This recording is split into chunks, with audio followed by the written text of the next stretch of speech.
শাহজালাল বিমানবন্দরের কার্গো ভিলেজে আগুন নেভানোর নিজস্ব ব্যবস্থাপনা ছিল না বলে জানিয়েছেন ফায়ার সার্ভিসের পরিচালক লেফটেন্যান্ট কর্নেল তাজুল ইসলাম। রোববার বিকেলে কার্গো ভিলেজে ৮ নম্বর গেটে সংবাদ সম্মেলনে তথ্য জানান তিনি।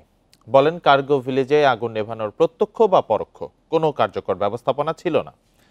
তিনি বলেন, এই স্থাপনায় স্টিল অবকাঠামোর পাশাপাশি ছোট ছোট কম্পার্টমেন্ট থাকায় আগুন নেভাতে দেরি হয়েছে। এসব কলামের ভেতরে ফাটল ধরছে, এতে স্থাপনা ঝুঁকিপূর্ণ হয়ে পড়েছে। তাজুল ইসলাম জানান, কেমিক্যাল পুড়ে অন্য একটি বিক্রিয়া তৈরি হয়েছে। এতে পরিবেশের কিছুটা ক্ষতি হলেও তা খুব বেশি নয়। প্রায় ২৭ ঘন্টা পর আগুন সম্পূর্ণ নেভানো হয়েছে। অতিরিক্ত সতর্কতা হিসেবে ৪টি ইউনিট রাখা হবে বলেও জানান তাজুল ইসলাম।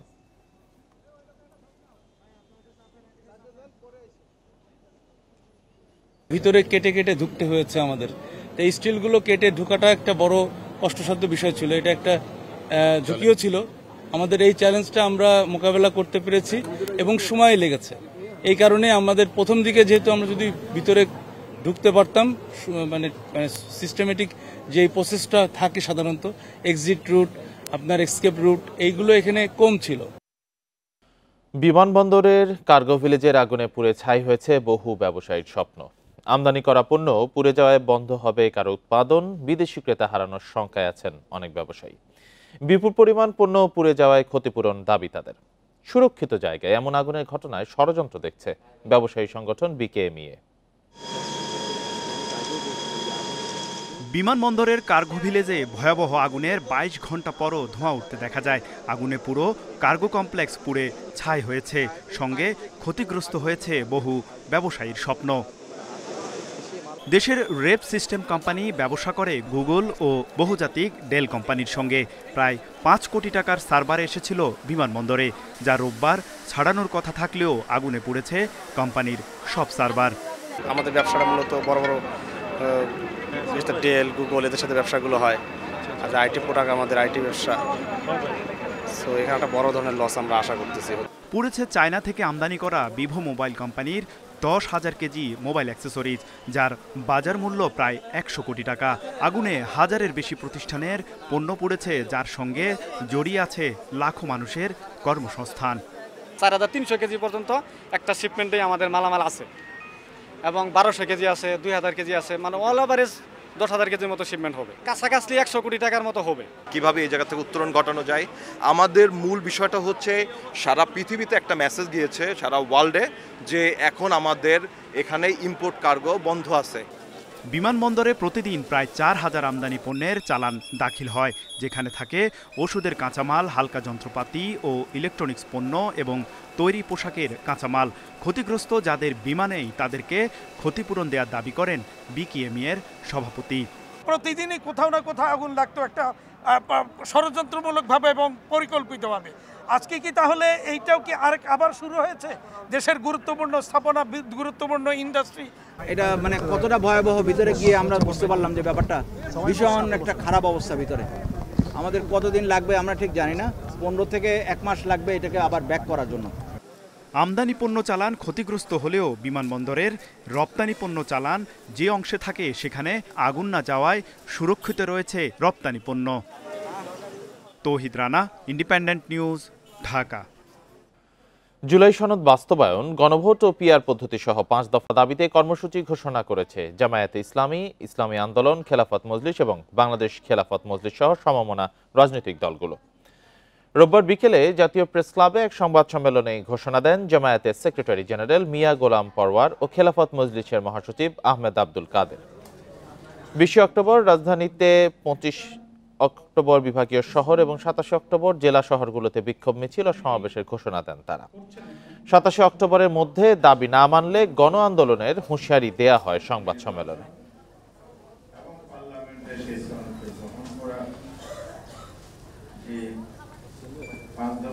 সরকারকে, জনগণকে, দেশবাসীকে, প্রশাসনকে, ঐক্যমত্য কমিশনকে আমরা মেসেজ দিতে যাই যে আমাদের এই দাবি ন্যায্য, এটা আমাদের মানতে হবে। একটা হচ্ছে আদেশ দ্রুত জারি করুন, গণভোটের ব্যবস্থা করুন নভেম্বরে, এটাই আমাদের দাবি। জুলাই জাতীয় সনদ বাস্তবায়নের আদেশ জারি, উক্ত আদেশের উপর আগামী নভেম্বর মাসের মধ্যে গণভোট আয়োজন করা। ২. আগামী জাতীয় নির্বাচন কক্ষ অথবা উৎসবকে নিয়ে পিয়ার পদ্ধতি চালু করা। জামায়াতে ইসলামের কথিত পিয়ার আন্দোলন একটি সুচিন্তিত রাজনৈতিক প্রতারণা ছাড়া আর কিছু নয় বলে মন্তব্য করেছেন এনসিপির আহ্বায়ক নাহিদ ইসলাম। রোববার বিকেলে এক ফেসবুক পোস্টে এই কথা বলেন তিনি। আরও বলেন, সংস্কার প্রক্রিয়া এবং জাতীয় সংলাপের বিষয় ভিন্ন দিকে সরিয়ে নেওয়ার লক্ষ্যে পরিকল্পিতভাবে পিয়ার আন্দোলন তোলা হয়েছে। বলেন, তারা মৌলিক সংস্কার এবং বৃহত্তর জাতীয় ঐক্যের ভিত্তিতে জুলাই সনদের আইনি কাঠামো তৈরির আন্দোলন গড়ে তুলতে চেয়েছিলেন, কিন্তু জামায়াত এবং তার সহযোগীরা এটা ছিনতাই করেছে। জামায়াত একে একটি কাঠামোগত পিয়ার বিষয়ের মধ্যে সীমাবদ্ধ করে ফেলেছে। এটাকে জামায়াতের ক্ষুদ্র দলীয় স্বার্থ উদ্ধারের জন্য দর কষাকষির একটি হাতিয়ার হিসেবে ব্যবহার করেছে বলেও মন্তব্য করেন নাহিদ ইসলাম। এছাড়া জামায়াত ইসলামী জুলাই অভ্যুত্থানের আগে ও পরে কখনোই সংস্কার আলোচনায় যুক্ত হয়নি বলে অভিযোগ নাহিদ ইসলামের।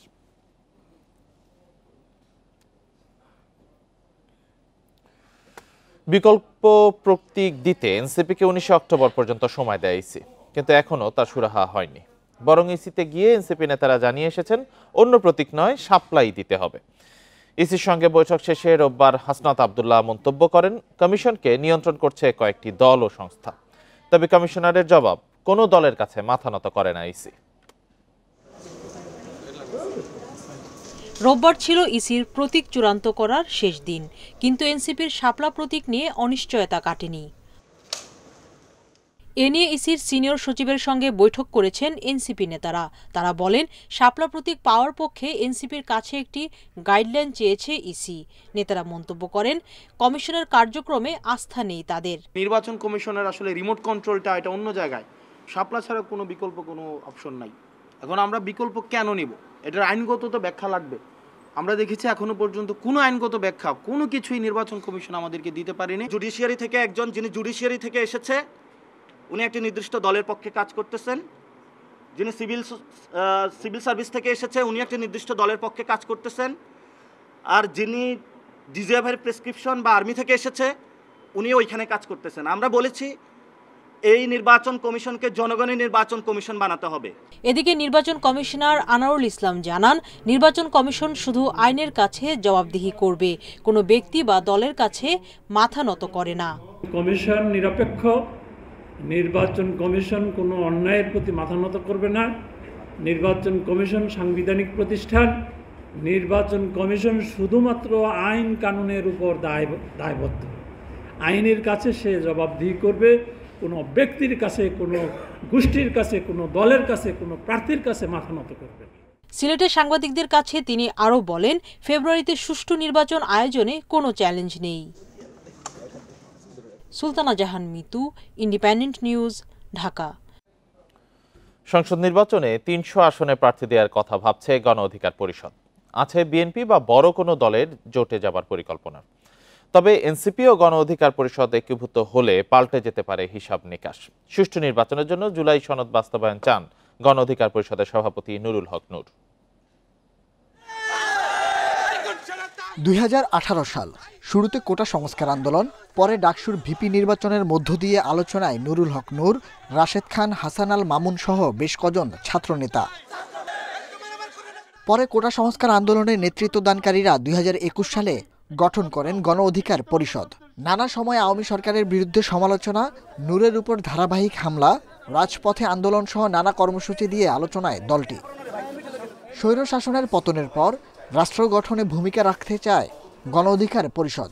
তাই আগামী নির্বাচনে 300 আসনের প্রার্থী দিতে চায় দলটি। আছে জোট গঠনের চিন্তাও। বিভিন্ন রাজনৈতিক দলের সাথে আমাদেরও আলাপ আলোচনা চলছে।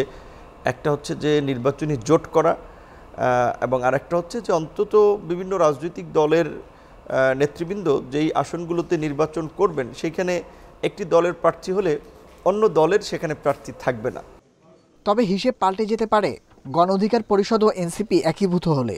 এনসিপির শীর্ষ নেতাদের সঙ্গে পুরনো সম্পর্ক ধরে নির্বাচন কেন্দ্রিক ঐক্য হলে ভোটের মাঠে বড় পরিসরে প্রভাব ফেলা সম্ভব, বলছেন দলটির সাধারণ সম্পাদক। দুই দলের উত্থান কোটা সংস্কার আন্দোলনকে কেন্দ্র করে এবং আমাদের রাজপথে বোঝাপড়া আছে, সম্পর্ক আছে। আমরা মনে করি যদি এই দুটি দল এক হয় সেক্ষেত্রে অবশ্যই নতুন নাম হতে হবে, এবং যারা আসলে তাদের দলের নেতৃত্বের জায়গায় রয়েছে, আমাদের দলের নেতৃত্বের জায়গায় রয়েছে, আলোচনা এবং সাম্যের ভিত্তিতে এই নেতৃত্ব ফরমেশনটা ঠিক করতে হবে। নির্বাচনের আগে দেশের আইনশৃঙ্খলা পরিস্থিতি নিয়েও শঙ্কা আছে তাদের। অভিযোগ পতিত সরকার পালিয়ে গেলেও থেমে নেই ফ্যাসিবাদী পরিকল্পনা। এই জুলাই গণ অভ্যুত্থানে যারা গুলি করে মানুষ হত্যা করেছে, দমনপীড়ন করেছে, এদেরকে গ্রেপ্তারে যদি বিশেষ অভিযান নির্বাচনের আগে না চালায়, সেক্ষেত্রে নির্বাচনী পরিবেশ তৈরি করা অত্যন্ত কঠিন হবে। নির্বাচন না হওয়া থেকে এই ফ্যাসিবাদের জন্ম হয়েছে।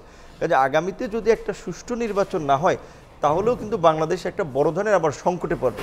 প্রশাসনিক আইন শৃঙ্খলা বাহিনীর এই কাঠামো দিয়ে আমার মনে হয় না যে একটা সুষ্ঠু নির্বাচন সম্ভব। নির্বাচনের আগে জুলাই সনদ বাস্তবায়নের দাবি নূর রাশেদের। আওয়ামী লীগ, জাতীয় পার্টি সহ ফ্যাসিবাদের দোসরদের দৃষ্টান্তমূলক বিচারও চান তারা। Nahid Kamal, independent news, Dhaka. বাড়ি ভাড়া 5% বৃদ্ধির প্রজ্ঞাপন তো মানছেনই না, উল্টো শিক্ষা উপদেষ্টার পদত্যাগের দাবি করেছেন এমপি ও শিক্ষকরা। তারা বলছেন 3 দফা আদায় না হলে আন্দোলন আরও বেগবান হবে। রোববার শহীদ মিনার থেকে ভুখা মিছিল বের করেন শিক্ষকরা। পরে অনশনের বদলে সোমবার শহীদ মিনারে সমাবেশের ঘোষণা দেন আন্দোলনকারীরা।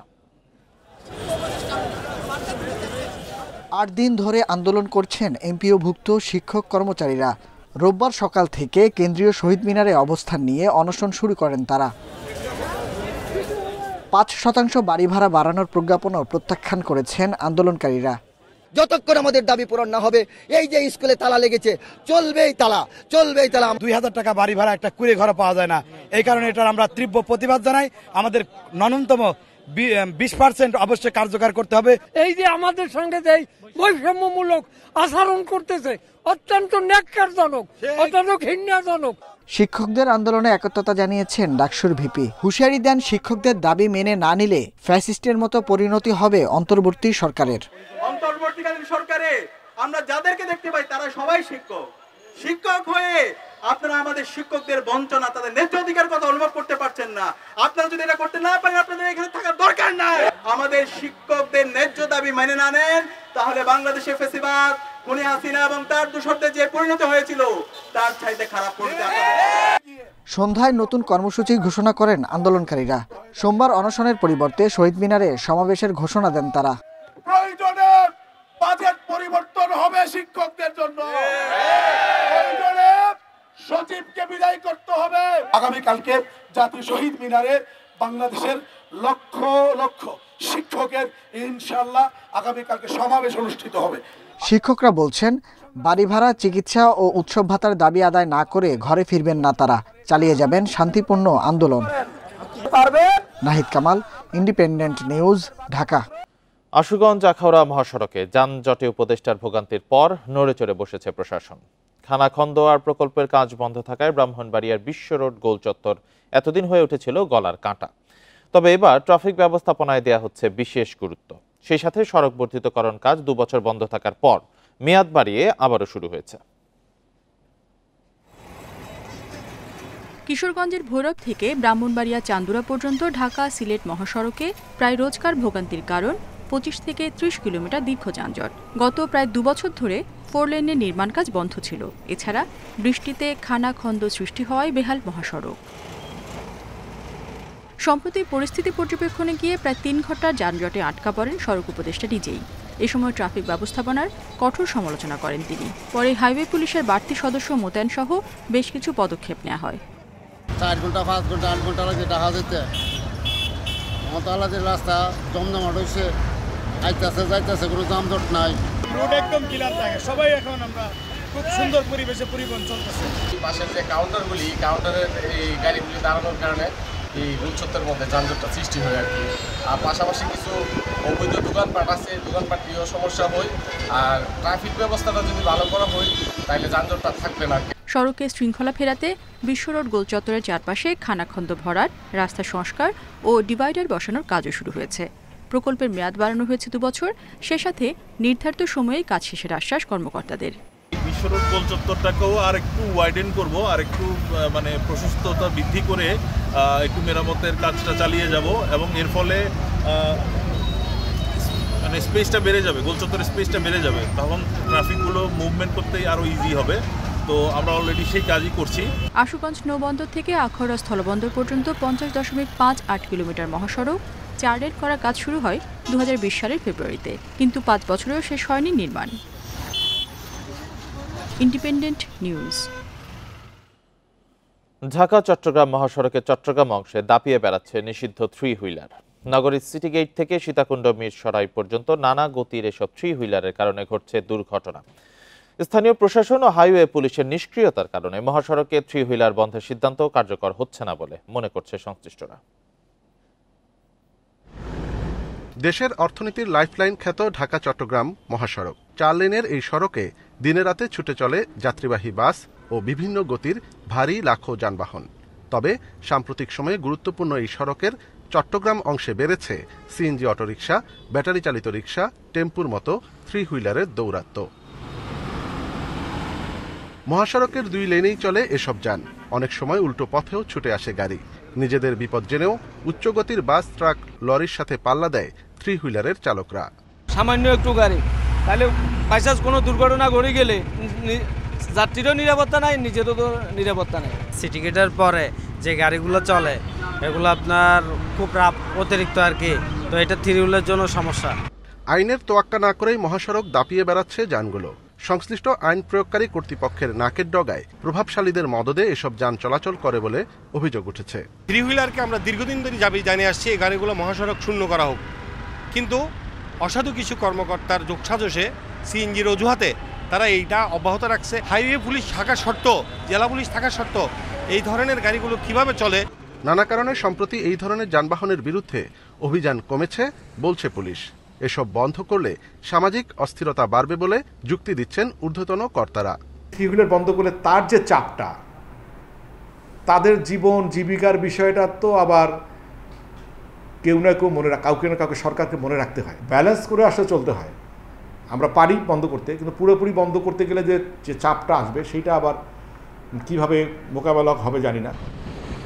ঢাকা চট্টগ্রাম মহাসড়কের মিরসরাই অংশে গেল 1 বছরে প্রাণ হারিয়েছেন অন্তত 70 জন, আহত হয়েছেন 1.5 শতাধিক। অনুপম শীল, ইন্ডিপেন্ডেন্ট নিউজ, চট্টগ্রাম। চট্টগ্রাম বন্দরে যানবাহনের বাড়তি মাশুল স্থগিত করে 57 টাকায় বহাল রাখা হয়েছে। এই সিদ্ধান্তের পরই গাড়ি চালানোর সিদ্ধান্ত নেয় পরিবহন মালিকরা। রোববার দুপুরে বন্দর কর্তৃপক্ষের সঙ্গে জরুরি বৈঠক করেন আন্দোলনকারীরা। এর আগে একই দাবিতে সকাল 9টা থেকে 4 ঘন্টা কর্মবিরতি পালন করেন C&F এজেন্টরা।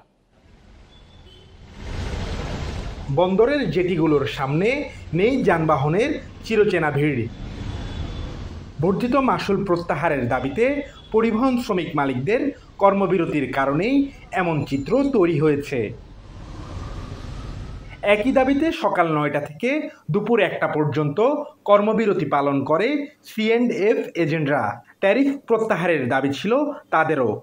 জোর দাবি জানাচ্ছি, বন্দর যে অযৌক্তিক ট্যারিফ বৃদ্ধি করেছে সেই ট্যারিফ যেন প্রত্যাহার করা হয়। প্রায় 13,000 শ্রমিক কর্মচারী যারা এই ট্যারিফের সবচেয়ে বেশি ক্ষতিগ্রস্ত। সংকট নিরসনে বন্দর ভবনে শ্রমিক মালিকদের নিয়ে জরুরি বৈঠকে বসে কর্তৃপক্ষ। এ সময় শুধুমাত্র বন্দরে পরিবহন প্রবেশে বাড়তি মাশুল স্থগিত করে পূর্বের 57 টাকায় বহাল রাখে বন্দর কর্তৃপক্ষ। আপাতত স্থগিত ঘোষণা করা হয়েছে যতক্ষণ পর্যন্ত বন্দর চেয়ারম্যান মহোদয় উপদেষ্টা মণ্ডলীর সাথে আলাপ আলোচনা না করে কোনো সিদ্ধান্ত আসবেন না, এবং উনি বর্তমানে আমাদের গেট পাস পূর্বে বহাল রেখেছেন। আপাতত সবকিছু স্থগিত ঘোষণা করেছেন আমাদের জন্য। আমাদের ট্রাক কাভারবেন আগের নিয়মেই চলবে। গতকাল থেকে এমন অচল অবস্থায় প্রভাব পড়ে বন্দরের আমদানি রপ্তানি কার্যক্রমে। রপ্তানিবাহী কন্টেইনার আইসিডি থেকে বন্দরে না আসায় কন্টেইনার ছাড়াই 6টি জাহাজ ছেড়ে যায় বন্দর থেকে। অ্যাজ অন টুডে আজকে পর্যন্ত হিসেবে আমাদের প্রায় 44,500 টিউজ আছে। তো এটা এখনো পর্যন্ত আমাদের ধারণ ক্ষমতার মধ্যেই আছে। তো আমরা আশা করছি এখন কাজ শুরু হয়ে গেলে এই অবস্থাটা আবার স্বাভাবিক হয়ে আসবে। এর আগে গত 15 অক্টোবর চট্টগ্রাম বন্দর 23টি খাতে 41% পর্যন্ত মাশুল বৃদ্ধি করে। Abdullah Rakib, Independent News, Chittagong. কিশোরগঞ্জের হাওর অঞ্চলে ভাসমান নৌকায় চলছে প্রাথমিক বিদ্যালয়ের কার্যক্রম। এসব বিদ্যালয়ে প্রাক প্রাথমিক থেকে 5ম শ্রেণী পর্যন্ত লেখাপড়া করে প্রত্যন্ত হাওর জনপদের পিছিয়ে পড়া দরিদ্র শিশুরা। ভবিষ্যতে এমন বিদ্যালয়ের সংখ্যা আরও বাড়ানো হবে বলে জানিয়েছে বেসরকারি সংস্থার কর্তৃপক্ষ। নিকলির হাওরের দ্বীপগ্রাম ছাতিরচর ও সিংপুরের হাওর পাড়ে ভিড়ানো লাল সবুজ রঙের কয়েকটি নৌকা। দূর থেকে দেখলে মনে হবে পণ্য পরিবহনের নৌকা এগুলো, তবে কাছে গেলেই প্রতিটি নৌকায় দেখা যায় শিশুদের পড়ালেখার ব্যস্ততা। 2010 সালে দুটি নৌকায় ভাসমান প্রাথমিক বিদ্যালয়ের কার্যক্রম শুরু করে একটি বেসরকারি সংস্থা। বর্তমানে 2 এলাকায় 8টি নৌকায় পড়ালেখা করছে প্রায় 400 শিক্ষার্থী। বিনা খরচে সন্তানদের ভালো মানের শিক্ষা নিশ্চিত হওয়ায় খুশি অভিভাবকরা। এখানে আমাদের প্রতিদিন 6টা বই পড়ানো হয়, আমাদের বাড়ির মধ্যে তো চাপ পড়ে না। আমাদের চলার মতো সামর্থ্য এই গ্রামে থেকে নাই, যার কারণে ভাসমান স্কুল আসাতে আমাদের অনেক উপকার হয়েছে, আমাদের বাচ্চাদের উপকার হয়েছে। ভাসমান স্কুলে পড়াশোনার পাশাপাশি স্থায়ী স্বাস্থ্যকর্মীর মাধ্যমে শিক্ষার্থীদের স্বাস্থ্যসেবা দেয়া হয়। রয়েছে নিয়মিত খেলাধুলা ও সংস্কৃতি চর্চার ব্যবস্থাও। ক্লাস শুরু হওয়ার 1 ঘন্টা আগে বিভিন্ন ঘাটে ঘাটে গিয়ে বাচ্চাদের নৌকায় তুলি। বৃহস্পতিবারে আমরা সাংস্কৃতিক অনুষ্ঠানের মাধ্যমে তাদেরকে মন বিকশিত করি, যার ফলে তারা প্রতিদিন স্কুলে আসতে খুব আগ্রহী থাকে। ভবিষ্যতে পুরো হাওড় অঞ্চলে ভাসমান স্কুলের কার্যক্রম চালানোর পরিকল্পনা জানান বিদ্যালয়ের সমন্বয়কারী। বিদ্যালয়ে বিনামূল্যে সকল শিক্ষা উপকরণ প্রদান করা হয়। 5ম শ্রেণীতে পাঠদানের পর আমরা 6ষ্ঠ শ্রেণীতে আমাদের নিজ দায়িত্বে তাদেরকে ভর্তি নিশ্চিত করি এবং ভবিষ্যতে আমাদের এই স্কুল প্রোগ্রাম আরও সম্প্রসারণ করার পরিকল্পনা রয়েছে। প্রতি বছর ভাসমান স্কুল থেকে 5ম শ্রেণী পাশ করে শতাধিক ছাত্রছাত্রী ভর্তি হয় উচ্চ বিদ্যালয়ে। Independent news. আর এই ছিল এখনকার সংবাদে। ইন্ডিপেন্ডেন্ট টেলিভিশনের সব খবর আরও বিস্তারিত জানতে চোখ রাখুন ফেসবুক, ইউটিউব, এক্স। ধন্যবাদ সবাই।